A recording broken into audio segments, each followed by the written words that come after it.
Morning, Knicks fans.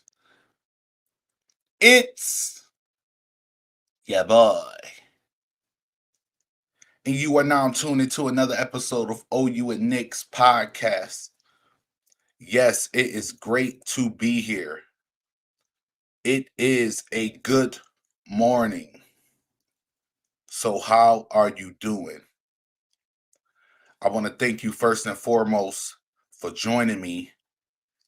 And just want to say, if you're new to the channel, and at the end of this video, if you do like my work and you like what I'm doing, I ask you to please like and subscribe.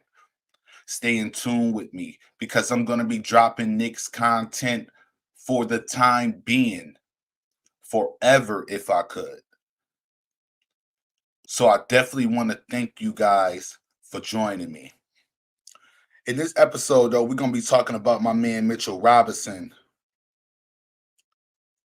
And I just want to kind of build off of the game that he had. Big salute. Big salute. Peace and blessings, brother. Big task. I like that name, man.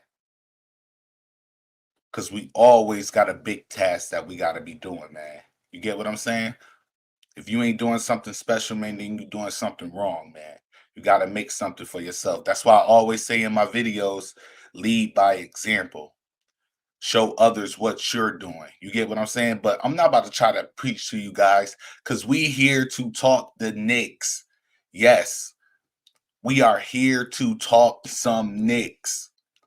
And one Knick in particular. And that player is Mitchell Robertson. Yeah, man. I do get it. I definitely get it, man. You got to do something special with your life, man.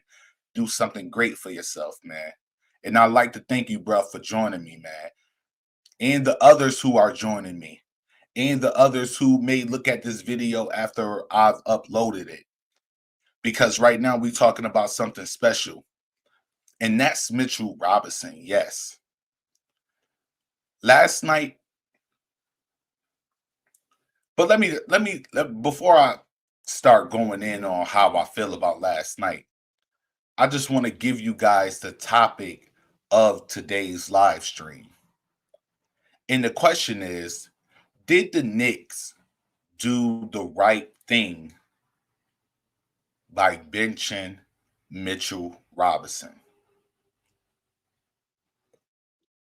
And if you want to get in the chat and let me know how you feel about it, I would like that as well. Did the Knicks make the right decision with benching Mitchell Robertson?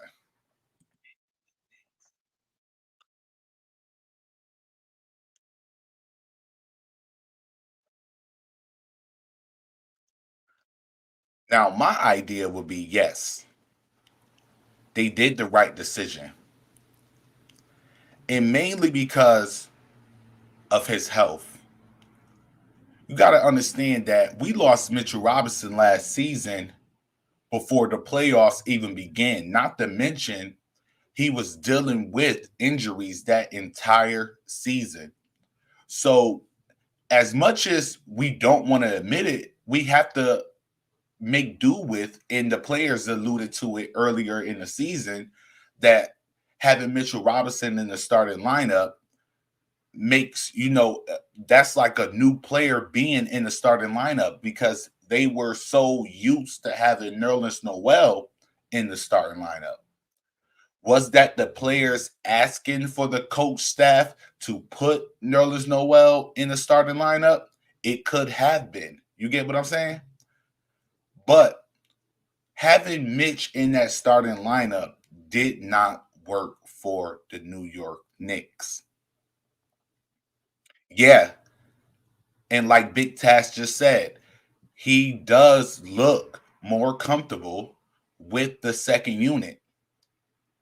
And one of the things about that is he's able to rest. He doesn't have to exert his energy. And sure, he's going to be playing throughout the game, but he's able to hold on to his energy so he can be more effective.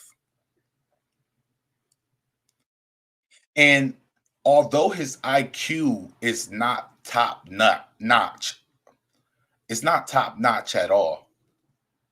I'm not going to say he doesn't have any basketball IQ, but his IQ is not up there with the elite big men in the NBA. You get what I'm saying?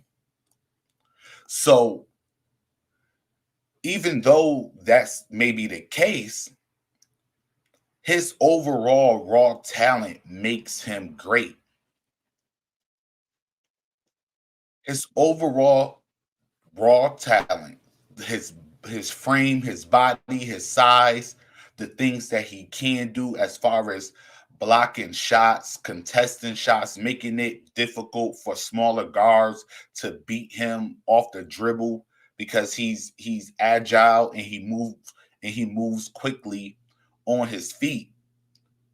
He makes it hard. We seen that coming in with in his first season and second season, how he was blocking point guard shots. So even though his IQ is not up there with the elite big men in the NBA, he's still more of a capable talent because his overall talent is just great. So that leaves me to the question again. Was it right for the New York Knicks? Did they make the right decision by benching Mitchell Robinson? And I see we got more people coming in. I want to thank you for joining me this afternoon. I was gonna say morning, but it's the afternoon. But yeah, was it the right decision to bench Mitchell Robinson? And like I said earlier, in my opinion, yes. Because what did that produce for the Knicks by benching Mitchell Robinson? It got them 11 points, 14 rebounds, 3 blocks, and 2 steals. If I can put you on the bench and get that type of effort from you, I'm all for it. I'm all for it. And listen, guys, don't forget to get in this comment section because I'm definitely reading everything you're saying. And I want to converse with you. I want to talk with you guys because it's just me here. But in all actuality, it's not just me here. It's me here with all of you guys. So make sure that you're getting in that comment section, letting me know your thoughts about not only last night's game, but Mitchell Robinson, but last night's game as well. Let me know your thoughts and how you're feeling about the situation. So, and we're going to take it from there. But overall, I think it was a good idea to bring Mitchell Robinson off of the bench. And I know some people gonna be like, "Oh, Nerlens Noel didn't play great last night, so it was just maybe luck that Mitchell Robinson did do what he did." And to be honest with you, Nerlens Noel, he did play all right last night.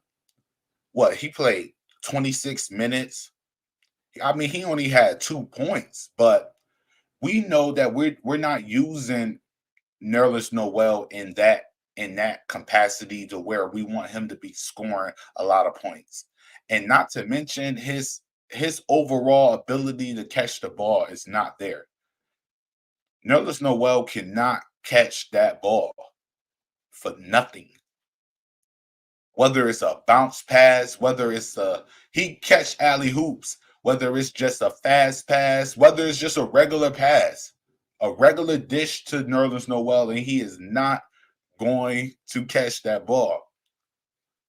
But we don't use him in that type of capacity. We use him for lobs sometimes, and we use him for rebounds and blocks. And when you look at it from that aspect, he had a pretty okay game. I mean, it wasn't spectacular, but he did have an overall good game. He played 26 minutes.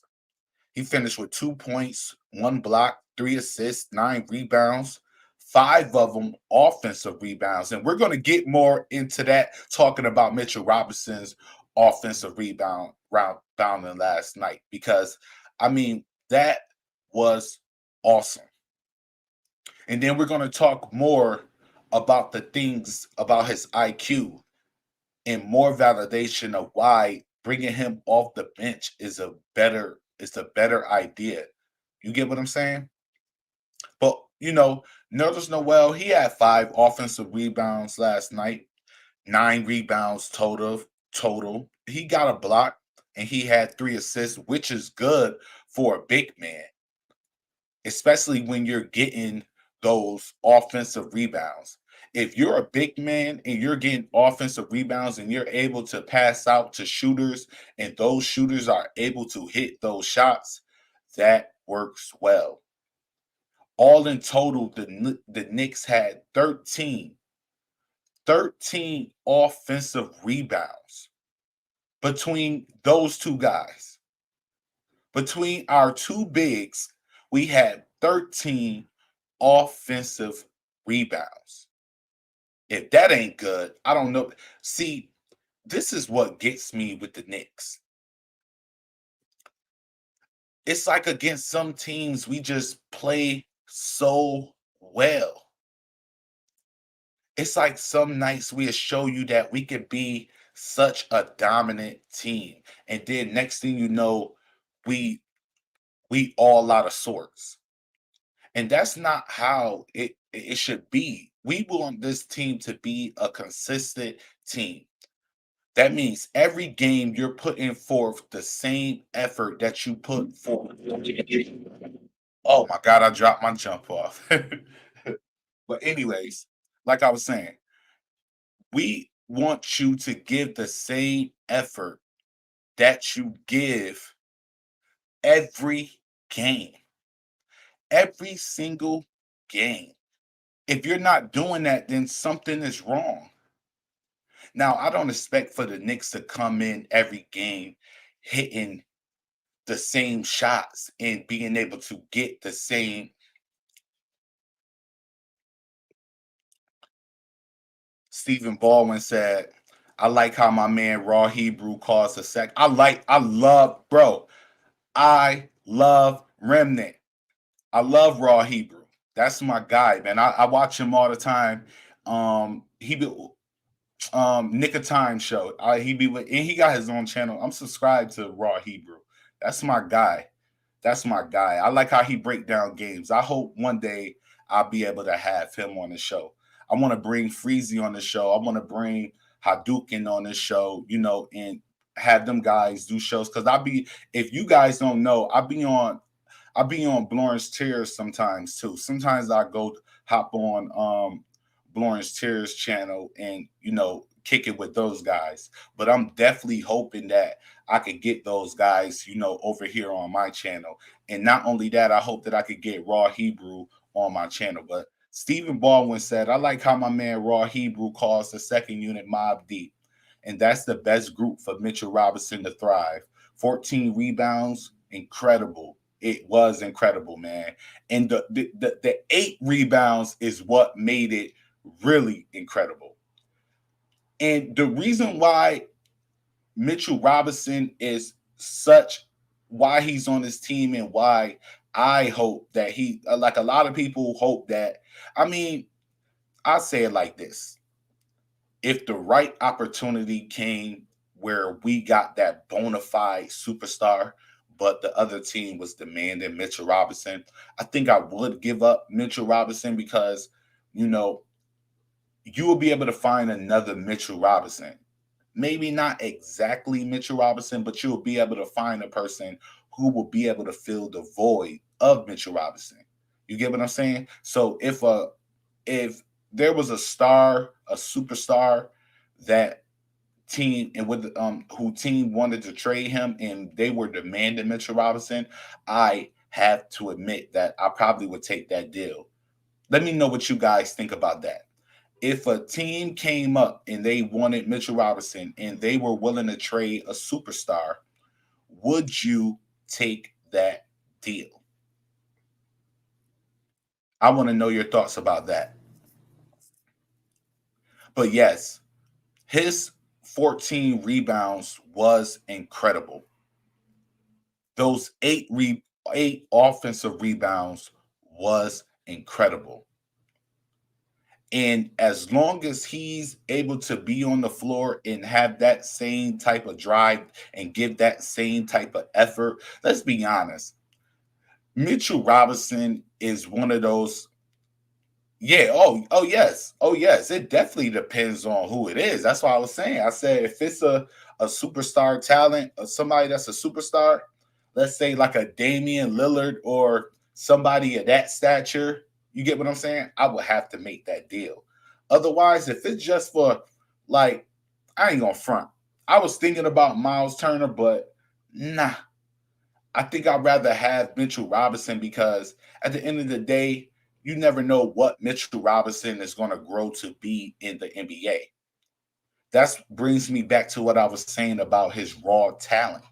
His raw talent is so good that it makes up for his IQ. Even when he makes a bonehead, this, oh yeah, man, I don't know about Cat, man. I don't know about Cat, man, because Cat is like kind of injury prone. And people don't know. I think that Cat can play the. I think Cat can play next to a big man if that big man, because Cat really stretched the floor when you look at it. He's not really a interior defender like Mitchell Robinson. I wouldn't want to give up Mitchell Robinson for Cat because, to be honest with you, I would want to move Cat to the power forward, even though he's a center. I'm not going to take that from Cat. Yes, he is a center, but with his ability to stretch the floor, you look at how the Dallas Mavericks play Kristaps Porzingis, but they have Max Kleber or Powell out on the floor with Kristaps Porzingis. You get what I'm saying? Because they interchangeable. You got Kristaps Porzingis and Max Kleber. They both can stretch the floor. So you got two big men that's not gonna, but it's not gonna clog the paint. Salute, salute, real king, salute. Thank you for joining me. Thank you for being here, man. I appreciate you definitely. But yeah, like I was saying, with Max Kleber and Kristaps Porzingis, you got both of them can stretch the floor, and even Powell can stretch the floor at certain times. So what I'm trying to say is, with Karl Anthony Towns, if I was to make a trade for him, I wouldn't want to give up Mitchell Robinson because it's not going to clog up my paint, and I still need that interior defense. Cat is not a great defensive player. We have to be honest. He's not agile enough to stop smaller players. He doesn't get too many block shots. Not saying that he doesn't get block shots, but he definitely don't get a lot of block shots. He's not a player who other players truly defend when they're going into the interior. They're going to bring it in on Cat. Mitchell Robinson, on the other hand, is a monster. You go in on him. I mean, these guards are, you see it when they go up against how big he is and how long he is and how, how his wingspan and how he takes up a lot of space when you're going in the paint. So by smaller guards going in there, they're going to be scared. They're not going to be fearing Karl Anthony Towns. So if I was to do any type of deal for Karl Anthony Towns, man, I ain't gonna front to you, man. And I hate to say it because he's the leader of this team, but I'll try to give up Julius Randle because I wouldn't want to give up Mitchell Robinson. I wouldn't want to give up our interior defense. You get what I'm saying? But I mean, we do have Noel, so we do have Noel. So, but Noel injury is like kind of terrible. I can't rely on Noel health, overall health. And sure, we have a backup in Sims, but he's a young raw talent. That's like Mitchell Robinson all over again. He's just not as tall as Mitchell Robinson. So that's not kind of a good thing to have holding down your second unit, him and Taj. Because Taj is up in age. He can't play every game like you will want him to, and you can't use Sims to the extent that you could use Mitchell Robinson. But it'll be a hard trade, man. It'll be a hard trade for me to give up Mitchell Robinson for Carl Anthony Towns, man. I'm sorry, man. And I mean, like, Mitchell Robinson is a different look. He already broke. Don't let's not forget. Mitchell Robinson already holds the record for field goal percentage in the league in history. He beat out everybody. So that means he's effective inside of that paint. And players really don't get him off of his pivot. That means if you have a better chance of passing to him in the paint and letting him score than not. I think what did he finish at? Like what, 78%, 79% that year where he beat out Rudy Gobert? Haven't we seen Mitchell Robinson video with him practicing shooting and all of that? We're not going to act like he may not be able to use it right now, but we're not going to act like he don't have that in his arsenal. So we don't know truly what Mitchell Robinson is even going to be in the future. He may be that stretch big who can shoot. We see him taking his shots in practice. I'm not going to sit up here and say that like all that's all be all. He's going to be that. He may not. He may remain the same. But what I'm trying to say is there's so much promise in this man who is still what? I think Mitchell how old is Mitchell Robinson, guys? Ain't he like what? Ain't Mitchell Robinson like what? 23? I think he's like 23 years old. He still has a few more years to go before he's even at his peak. You get what I'm saying? And he's already showing this type of promise.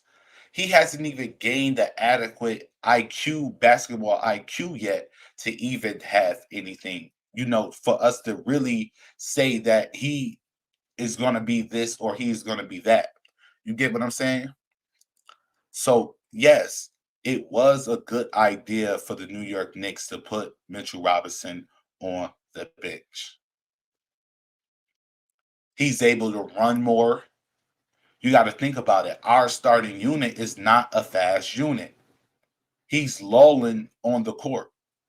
And he's always having to make up for somebody. Let Nerlens Noel do that. Mitchell Robinson body doesn't, give him that. He still has to lose a little weight. He still has to get in shape. So why would you put him, in that unit where defense is clearly a problem? It wasn't a problem last night, thanks and due to RJ Barrett, but yes, he did. Hey, y'all don't know that, but Miss Lee is in here. Yes. Miss Lee is in here. Yeah, he did good coming off the bench. He did awesome coming off of the bench. Great coming off the bench. How many minutes did he play? He only played 22 minutes, though. And that's pretty much what you want from Mitchell Robinson. You want him and Nerlens Noel to be switching up their minutes because Nerlens Noel only played 26 minutes. So they basically kind of, Nerlens Noel played a little longer, but they kind of basically split up their minutes. You get what I'm saying? And another thing that I like about Mitchell Robinson, too, even though we haven't really seen it grow into fruition yet, is his free throw shooting. And I'm not going to take nothing from Nerlens Noel either, because if you guys notice, our big men they're okay shooters. from the free throw line. They are not bad. And Mitchell Robinson proved that last night by going 3 of 4 from the free throw line. That is awesome. If we could have our big men, if our big men continue to hit, what? There's no reason you shouldn't be passing them the ball on the interior because they're not bumbling with their free throws. I'm not going to sit up here and say they're 80% free throw shooters. No, they're around the 70 mark, but they give you more than they take when a person sends them to the free throw line. So I think in the future that we're going to need to incorporate our big men more into the offense because they're not bad from the free throw line. You get what I'm saying? And if you got a big man that's not bad from the free throw line, that means you can attack the paint. And if they come for you, you could just pass to your big man. Because you know that with Mitchell Robinson and Nerlens Noel and Taj Gibson, for that matter, I wouldn't put Jericho Sims in that category, but Taj Gibson, for that matter, they do complete most of their free throws. That's a definite fact. He went 3 of 4 from the line, and that's not a lot. Not he didn't go to the free throw line a lot, but he went to the free throw line enough to where it caused an effect, to where they thought about, hey, we're not going to keep on fouling this kid. You get what I'm saying? And not only that, his size helps him. Mitchell Robinson is a big dude. Do you see how he crowd look? Hey, look at him when he be at the free throw line with other bigs and how he towers over them. Mitchell Robinson is a big character. So they don't have no choice but to foul him.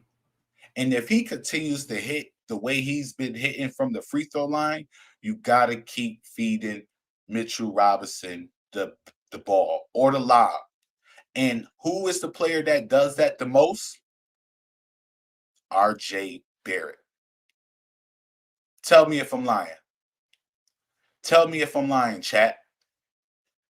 Is this right or is this wrong? RJ Barrett.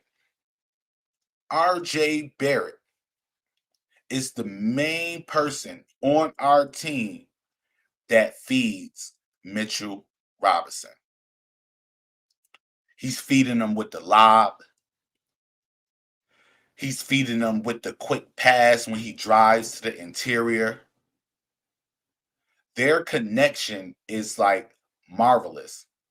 And even though this is a Mitchell Robinson pod that I'm talking about, topic that I'm talking about, this video, you guys already know I'm a total stan for RJ Barrett. So I just want to talk about him so bad. I just want to talk about RJ Barrett so bad because I am a stan. Because I believe that RJ Barrett and Mitchell Robinson are the future stars of the Knicks. Taking into account like a Donovan Mitchell, Rudy Gobert connection. With Quickly in the helm. And Obi. These players are our future. These are the players that we're going to be seeing in the future, barring all of them don't demand a max contract because that can't happen. Well, you never know with the NBA bargaining agreement. You might be able to have about 4 max contracts by the time that they are really stars. You might be able to hold down.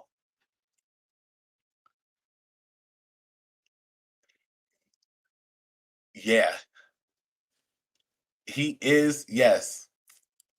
Suzette Lee said he does, but Robinson has to be careful because he is injury. He is an injury about to happen. Yes, he is an injury. No, no, no. Wait, hold on. I'm not gonna say hold on. I'm not gonna throw no hexes on my boy. But yes, our excuse me, Mitchell Robinson can be injury prone at sometimes. Yes, he can. He can be injury prone at sometimes. But I ask you this.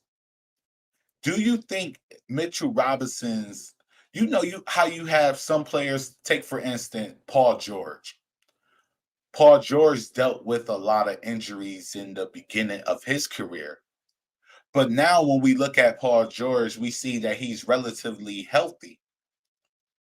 With him, do you think that Mitchell Robinson can be the same way?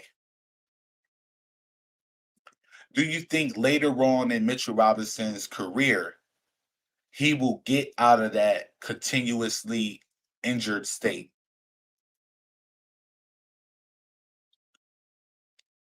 I agree, Stephen Ballman. I agree. He does need to strengthen his legs. And we have to be honest, that's what he's been doing. If you look at the overall Mitchell Robinson, his entire bulk is good. And he's still developing. That's why I say it's so much promise with Mitchell Robinson for the simple fact is that he yes and no.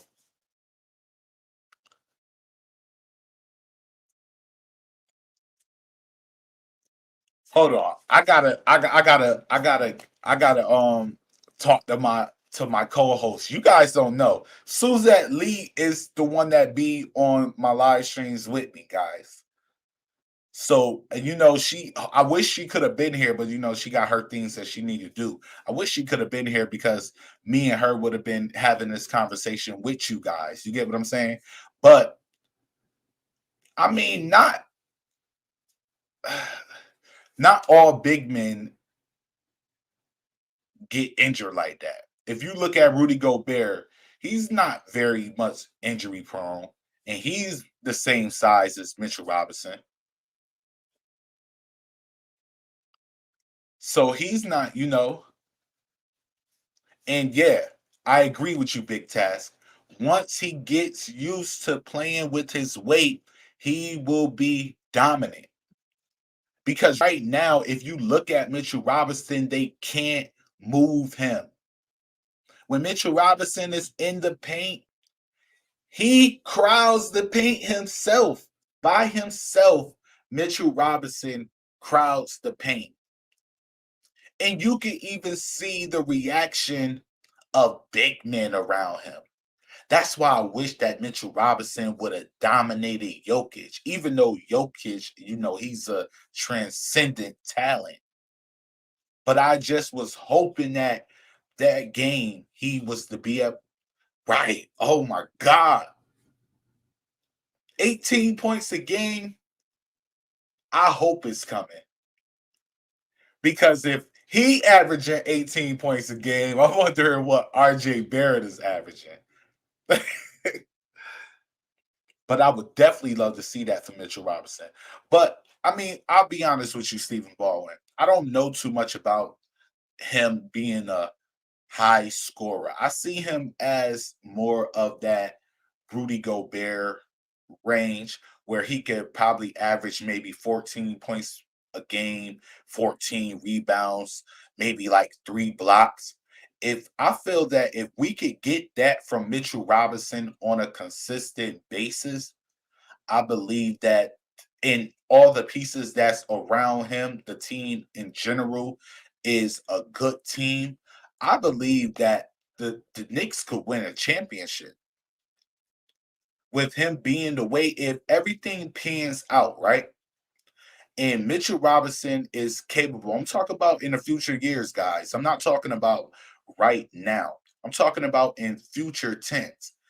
If the Knicks, if let's say RJ Barrett, Obi Toppin, Emmanuel Quickly, Mitchell Robinson, let's say that these are the four-head monsters. These are our four horsemen. You get what I'm saying? And If those three players are good players, adequate players, maybe even superstars at that time, and Mitchell Robinson is capable of averaging 14 points, 14 rebounds, 3 blocks, maybe a steal or two, the Knicks will have a chance to win a championship. Because no matter what anybody says, I don't care how good Steph Curry or Kevin Durant or these other players are that won championships, defense wins championships. If you're not playing deep, if you don't have a defensive identity, you're not going to be anything. You don't think 14 points is good, Big Taz? Come on, I want you guys to debate with me. I want to hear your input. I'll wait.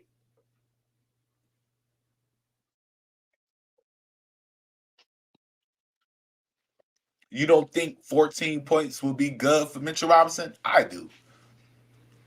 Because we don't need Mitchell Robinson to be our top gunner. We don't need Mitchell Robinson to be that type of scorer for us. We don't, to be honest with you, we don't need him to be that. That's not what I mean. Look at Rudy Gobert. Look at Rudy Gobert. Rudy Gobert, let's see, how much is Rudy Gobert averaging this season or has his season? I think that's around the average of Rudy Gobert.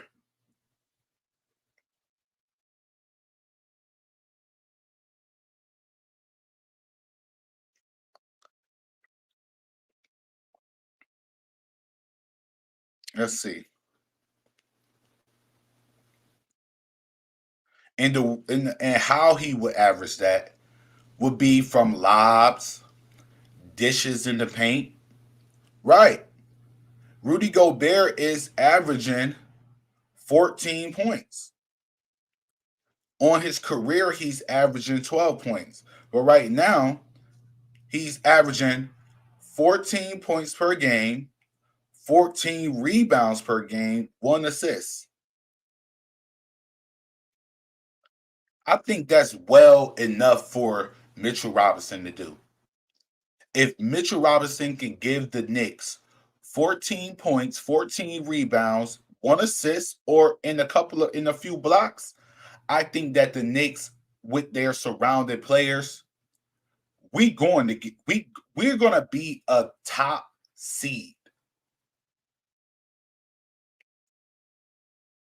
We are. If Mitchell Robinson, and I want you guys to remember, I'm talking about this in future tense. That means that the other players around him will have to be on that level. And I know you guys don't hear me saying Julius Randle. I don't see Julius Randle like when RJ Barrett them is at their prime. I don't see Julius Randle really being on a team.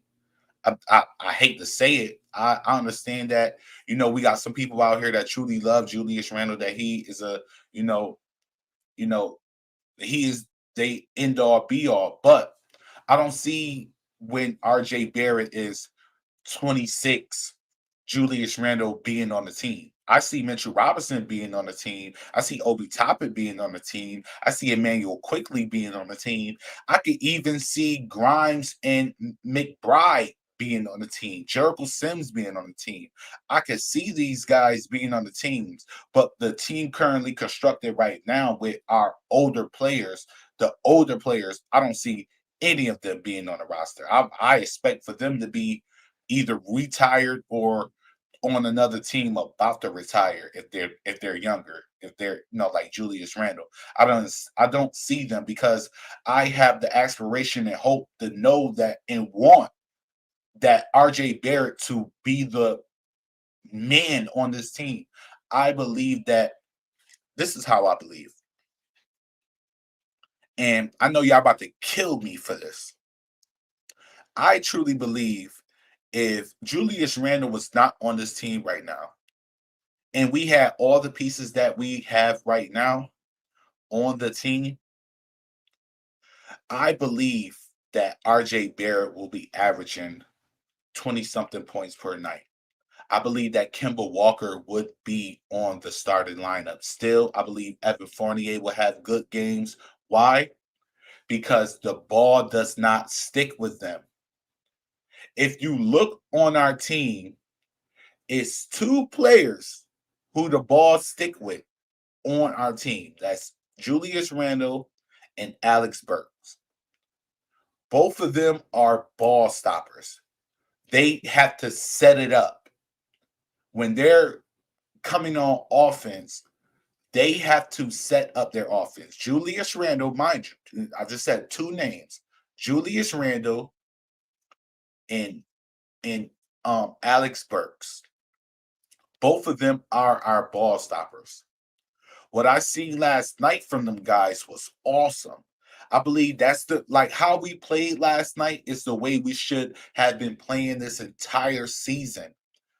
And how was that?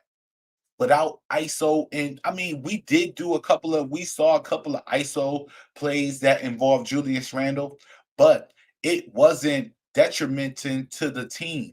It didn't, it was only for like 4 seconds that he passed the ball right up. He didn't hold on to the ball for too long. He saw if he could draw the double team. If he did, he quickly passed it off. If he didn't, he had either try to go for a shot or he just passed it off.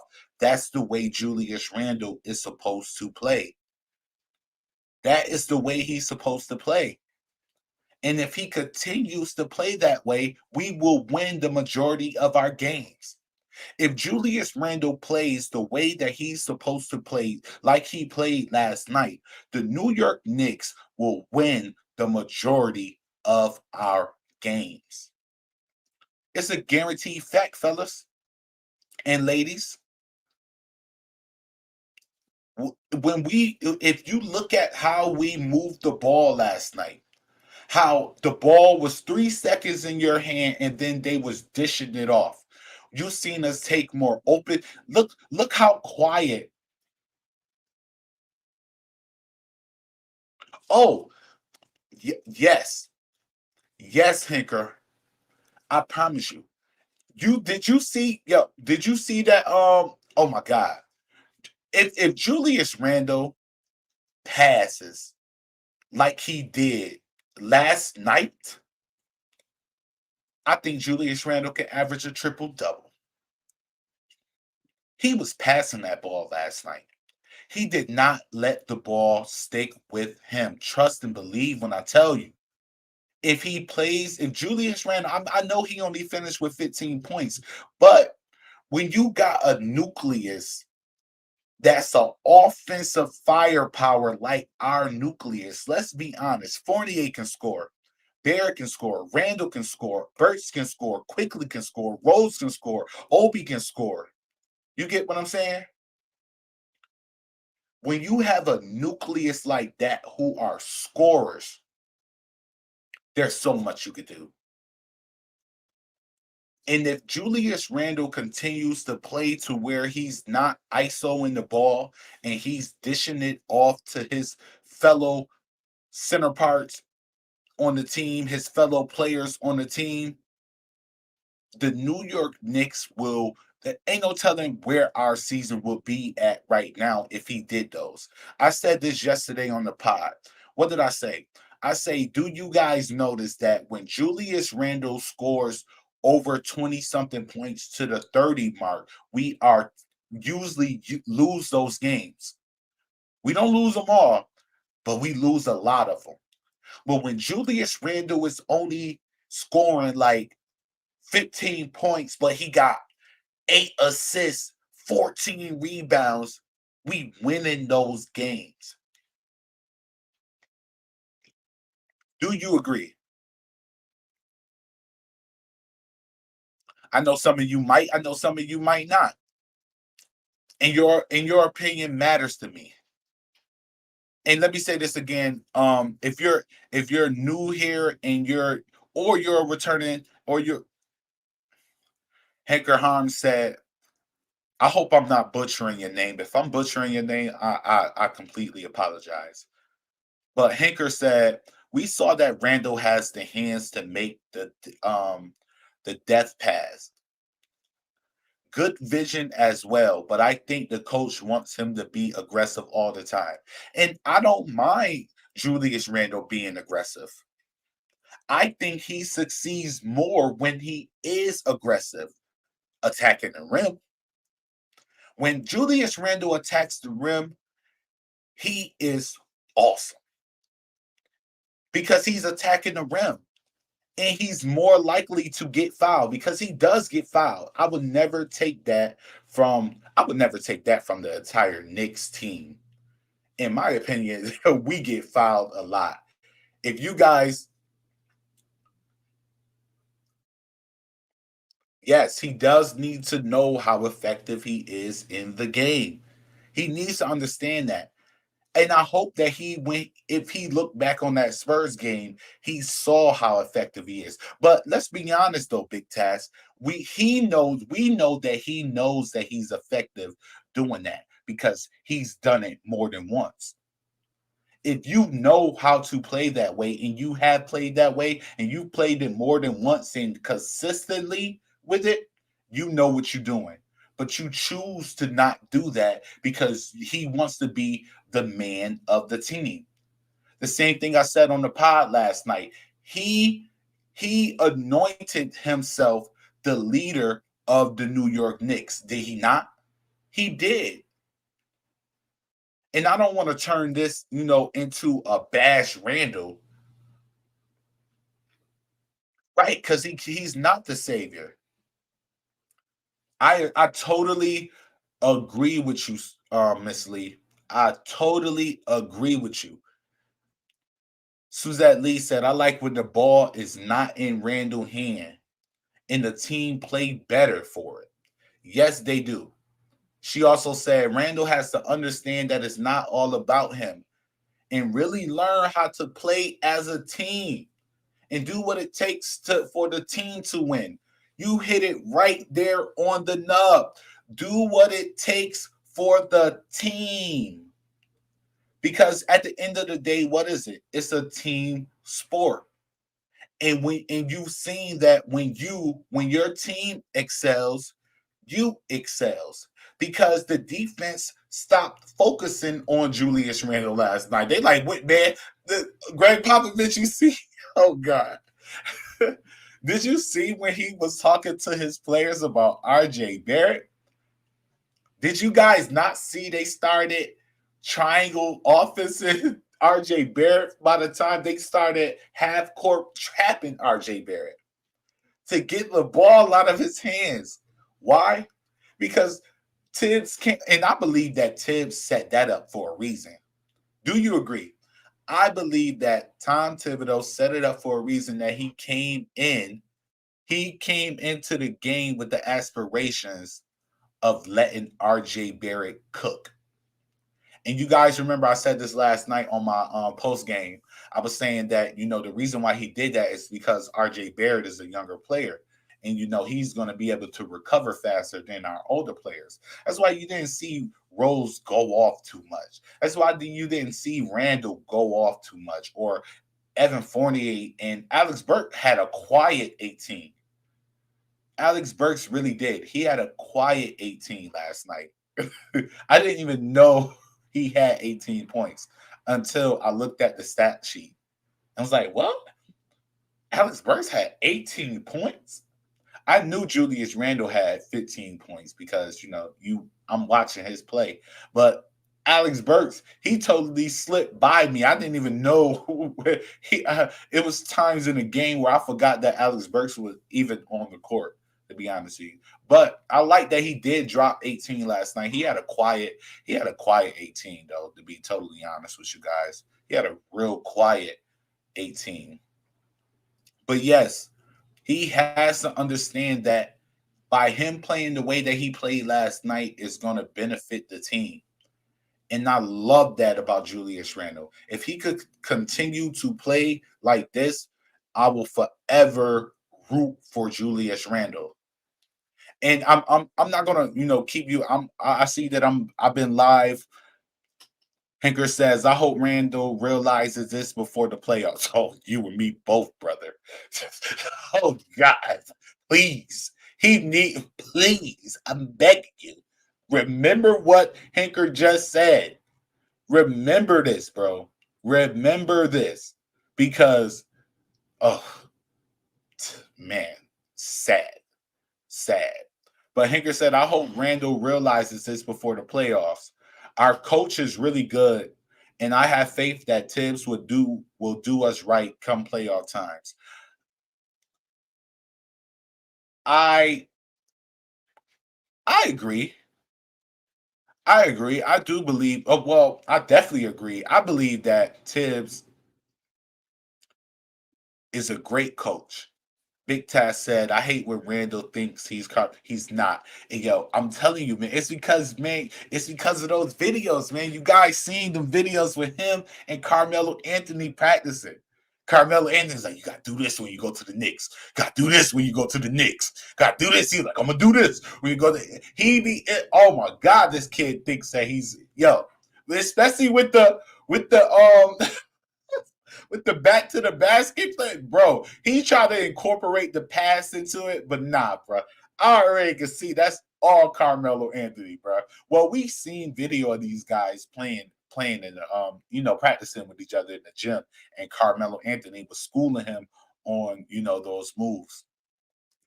Big Taz said, then for a minute he thought he was Clay Thompson.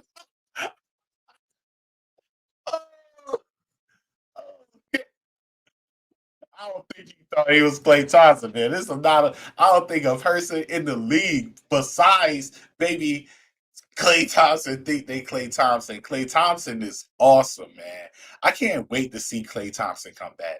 I mean, it's Knicks all the way, but I'm not a Warrior hater like most people.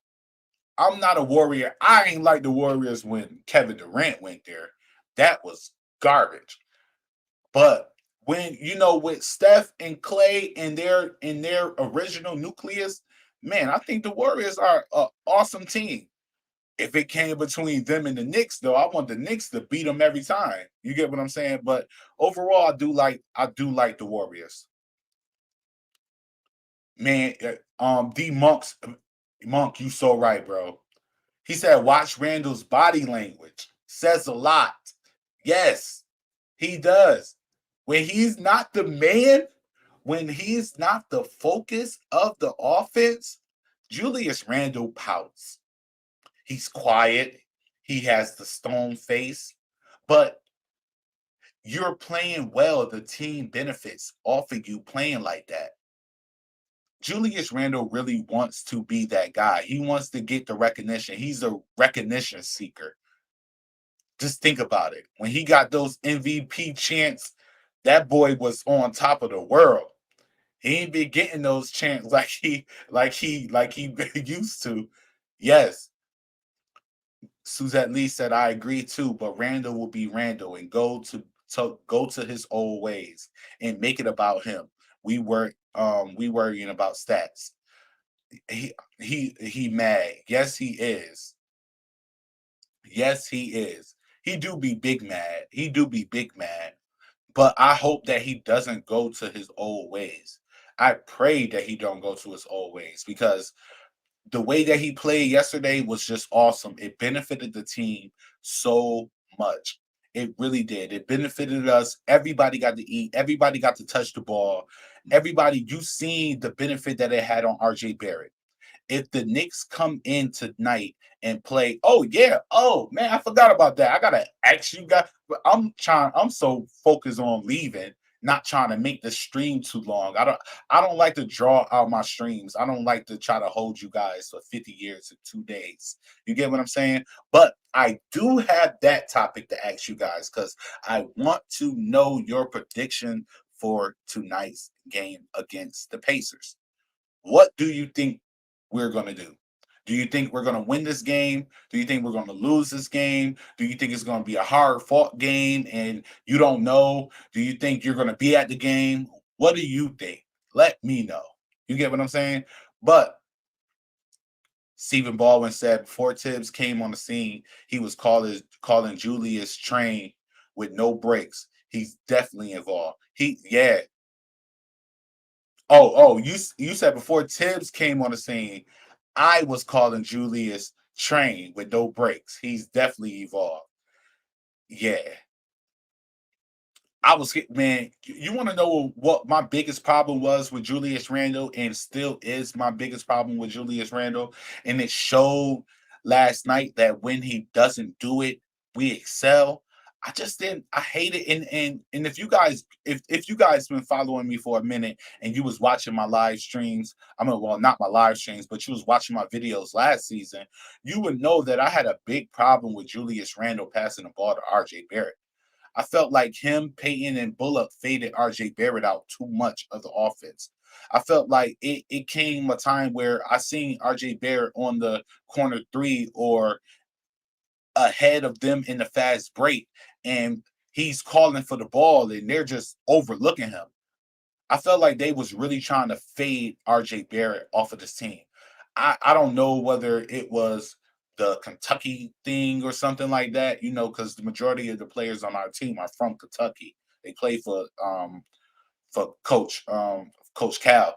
But I just feel like he faded RJ Barrett out of the offense too much. Hard fought game. They have they have to play defense the whole game. They definitely have to play defense the entire game. And that's been our main slippage of the season, our defense. That was the talk of the town last season. Yeah, man, it was definitely the talk with me, man. I don't know if you see me on Twitter, man. I'll be live on Twitter, man. You guys can find me on there under OUA too, OUA Knicks podcast. Listen, man, I couldn't stand. He still does it to this day. He didn't do it last night, but the majority of this season, Julius Randle loves to fade RJ Barrett out of the offense. He will fade RJ Barrett out of the offense so quick, man. And it's sad, man. And I wish he didn't do it. But hopefully he learns from last night, and hopefully he could be able to, get past that. But, I'm not going to hold you guys too much longer. I'm gonna go ahead and end this stream. If you're just joining, make sure that you run it back. We talked about a few good topics, and I know that you're gonna enjoy it. And if you're new to the channel, I hope that you like, share, and subscribe. And if you're a return viewer and you haven't subscribed yet, I hope that you do subscribe after this live stream. And trust and believe, we're still going to be getting more post game shows. Let me know if you guys want any more post game shows. My post game show was terrible. I mean, I had the mic wasn't even on for the first 6 minutes. If you guys see on my page, I had to cut an entire six minutes out of the podcast because it was all quiet. And I know I saw a few of you guys come in and then leave. Like, man, this kid ain't doing nothing, man. I'm going. I'm about to go to sleep, man. Plus, it's late. I'm like, God, man, it, man. Yeah, you said Hinker said it might be unintentional. I don't think Randall hates the kid. I don't think he hate him. But I think that he fades him out of the offense. I don't think that he believes in RJ, that RJ can be that dude. Or it might be that he does believe in RJ and he just don't want RJ to take his spot. And yeah, man, peace and blessings to you, Hanker, man. I hope to see you again on here. And don't remember, man, guys, I do drop shorts and I do drop other regular videos, man. I don't always go live. So make sure that you're tuning in to those videos and commenting on those videos because I do love to interact with you guys. You guys already know, if you've been viewing my videos for a long time now, you already know that I'm going to talk to you guys in the comment section.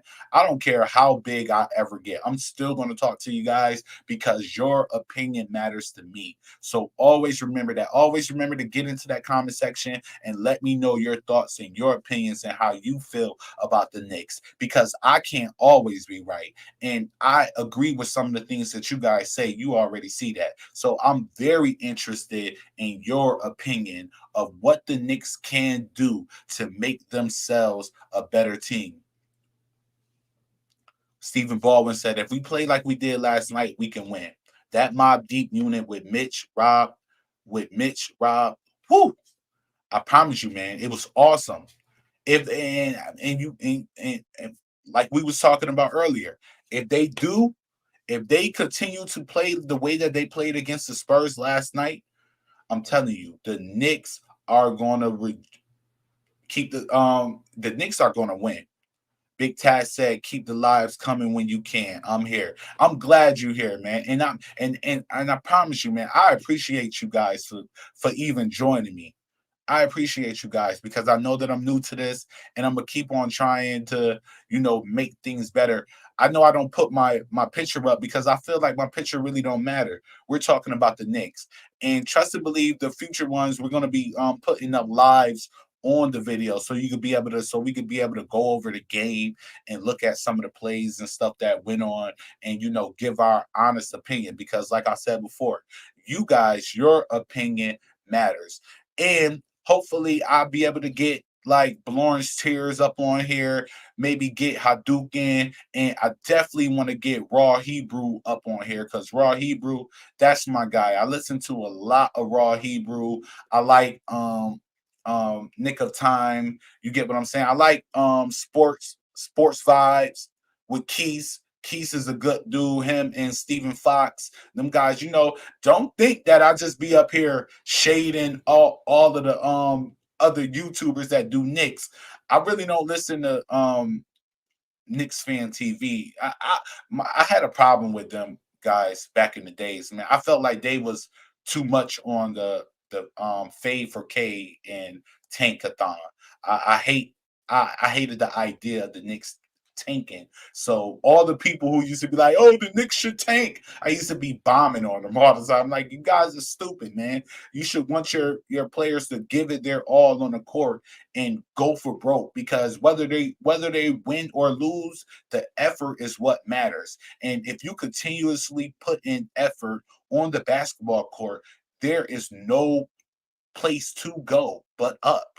You get what I'm saying? So when a lot of YouTuber Knicks commentate, a Knicks, content creators were making those fade for Cade or tanks and all of that, man, it was I couldn't rock with those people. Stephen Baldwin said he's missing that MVP chant. That's what it is. Yo,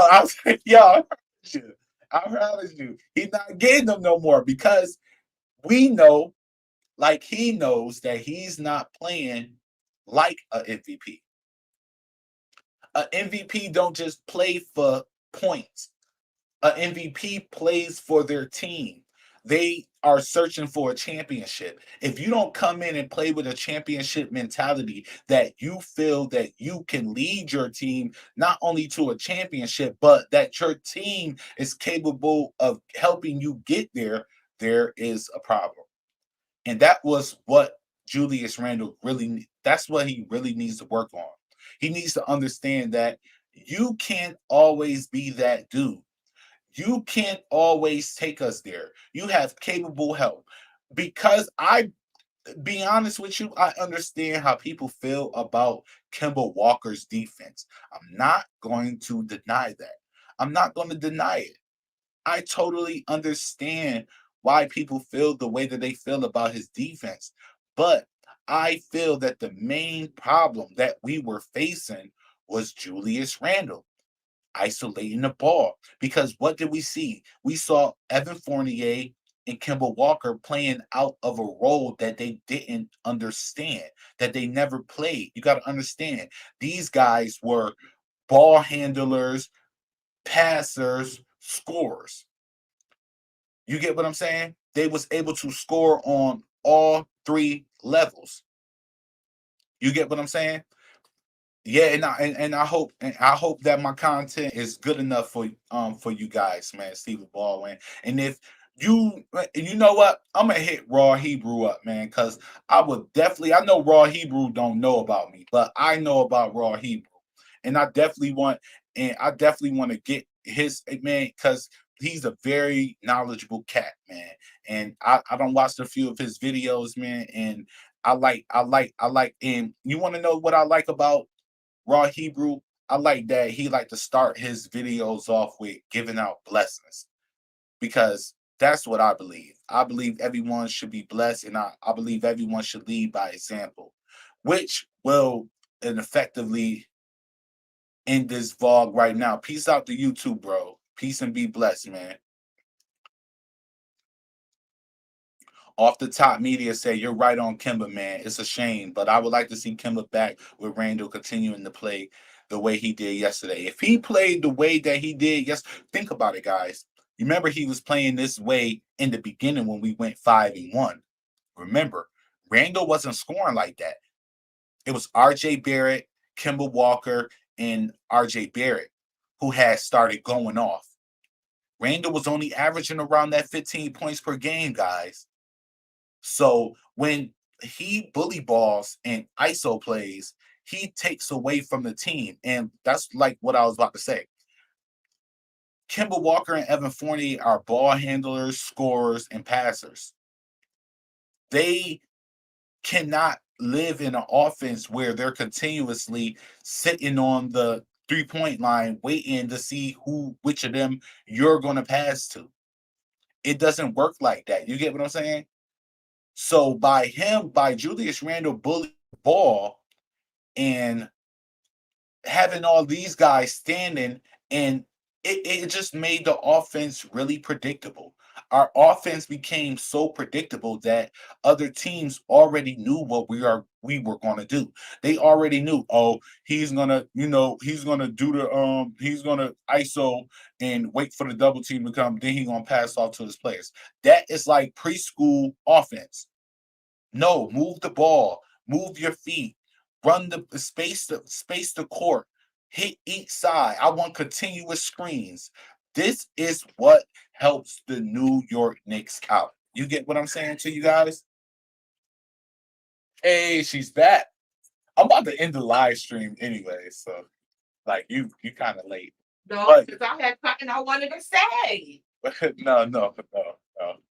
I got Miss Lee here with me, guys. But no, I'm about to end the live stream. Big Tass said, "You never know what the future holds with Kemba. He might be back in the rotation, but I thought that move was necessary." And to be honest with you, Big Tass, I thought it was necessary too because of the defensive effort. I believe that, but I still couldn't hold myself for blaming Julius Randle for the things that was going down, man. I still couldn't take the blame off of him, even though I understand that Kemba Walker is a defensive liability. Do you agree? He is, but I still feel like they could benefit with him scoring wise. Mhm. You know what I'm saying? But you can't blame him because not everyone constantly play defense. And I hate to see when they play and they dudes is just they running behind they dude. I'm like, are you guys serious? Yeah. Like, come on, like play defense. Yeah, But I wanted to think touch one on. thing is Evan Fournier definitely needs to bring his defensive effort Yes, up. he does. He does. Evan Fournier's defense is like he is a liability. He let his players blow past him so fast, and it's amazing. Was he on the court last night? All right, this what we'll do. This what we'll do because I got Miss Lee here with me, and you guys already know I'm about to end the live stream. So this what I'll do. I'll do probably another live stream maybe tonight. If not tonight, then if I'll let you guys know. It'll either be tonight or tomorrow, where I'll do. You know what? I'll do a post game. I'll do another post game show for you guys. So stay tuned. We're gonna do a post game. Me and Miss Lee, and then she could come in with what she wanted to talk about today, and then we'll still have basis on what we want to talk about after tonight's game against the Indiana Pacers. So, but first and foremost, I want to thank you guys for joining me. I want to thank you guys for just rocking with me, man. I really do appreciate you guys. And if you want to support, all I ask that you do is subscribe to the channel. I want to thank you guys, and I want you guys to always be blessed. But remember to always lead by example.